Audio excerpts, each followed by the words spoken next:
La Reforma, escrito por Stephen Nichols. Número 1.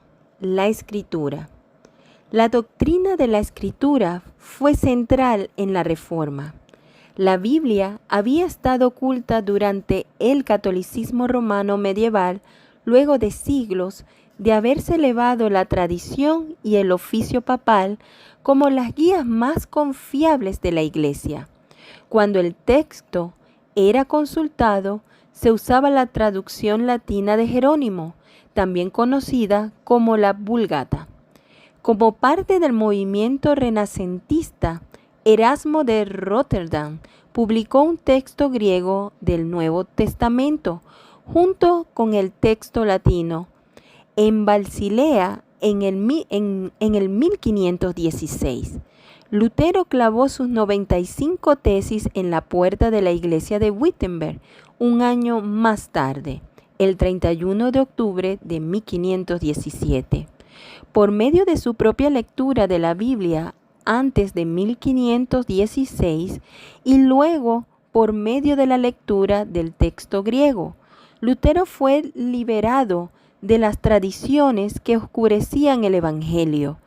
Redescubrieron así el corazón mismo del Evangelio. La Reforma llegó a Suiza mientras Ulrico Zwinglio estudiaba con atención su copia del texto griego de Erasmo y comenzó a predicar usando Nuevo Testamento en Zúrich el 1 de enero de 1518. La Iglesia se había alejado del fundamento seguro de la palabra de Dios, al igual que el redescubrimiento de la ley en tiempos del Antiguo Testamento por parte de Esdras. El retorno a la Escritura por parte de los reformadores resultó en un verdadero avivamiento y en una verdadera y duradera reforma de la Iglesia. Solo la Escritura es la guía segura y certera de la Iglesia, y la Iglesia se extraviará cuando se desvíe de este fundamento seguro. Punto número 2. Cristo, el pecado y la salvación. A medida que los reformadores leían y predicaban la palabra de Dios, el Evangelio avanzaba. Sin embargo, antes de que pudieran hablar de la salvación, los reformadores necesitaban abordar la enseñanza bíblica sobre el pecado. La teología reinante del momento había minimizado el pecado a pecados, haciendo del tema un asunto de cantidad. La receta entonces era acumular méritos, gracias, junto a los desméritos, pecados. Se creía que la mancha del pecado original era removida en el sacramento del bautismo infantes. Entonces, los pecados cometidos a través de la vida podían ser tratados por medio de sacramentos de la penitencia, obteniendo indulgencias y siendo purificados después de la muerte en el purgatorio. Fue precisamente el abuso de las indulgencias a principios del siglo XVI lo que llevó a Lutero a levantar su martillo en protesta.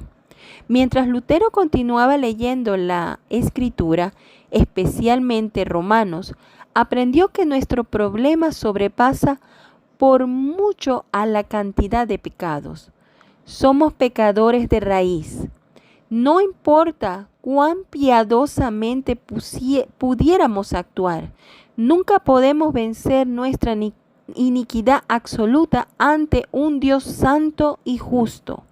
El pecado es tanto una cuestión cuantitativa, los pecados que cometo, como cualitativa. Soy un pecador de raíz.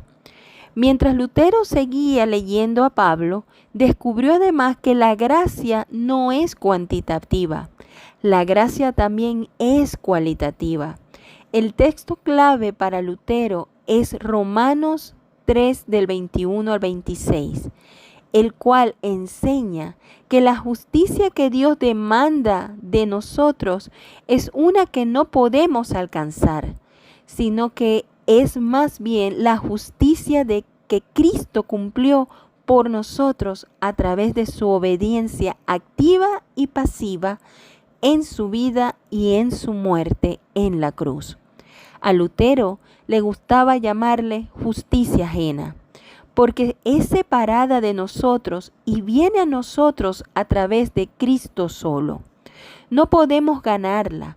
Es precisamente porque esta justicia viene solo a través de Cristo, que la recibimos solo por gracia, solo en Cristo. Y todo esto procede de la mano de misericordia de Dios. En Romanos 5, Pablo declara que tenemos paz para con Dios solo sobre la base de nuestra justificación por la fe a causa de la obra de Cristo en la cruz. Versículos del 1 al 11.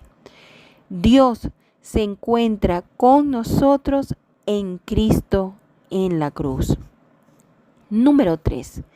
El significado de la historia y de la vida. Los reformadores enseñaron que la salvación de principio a fin es entera y exclusivamente obra de Dios. Este punto de vista por sí solo mantiene la alabanza y la gloria donde corresponde. Pablo enfatiza su gloriosa exposición de la redención en Efesios capítulo 1 con el estribillo para alabanza de su gloria. No solo la obra de salvación está dirigida como una flecha a este blanco, sino también toda la vida y toda la historia. La última de las solas de la Reforma, Soli Deo Gloria, solo para la gloria de Dios, lo expresa bien. Lutero comenzó su vida en una iglesia que había oscurecido la luz infinitamente mayor de la gloria de Dios, por la vana y mucho menor luz del oro y gloria humanos. Y él y los demás reformadores volvieron a poner el énfasis donde corresponde. Toda la historia se mueve hacia un propósito único, la gloria de Dios. Dios en su gracia nos concede que en nuestras vidas podamos participar de ese gran diseño.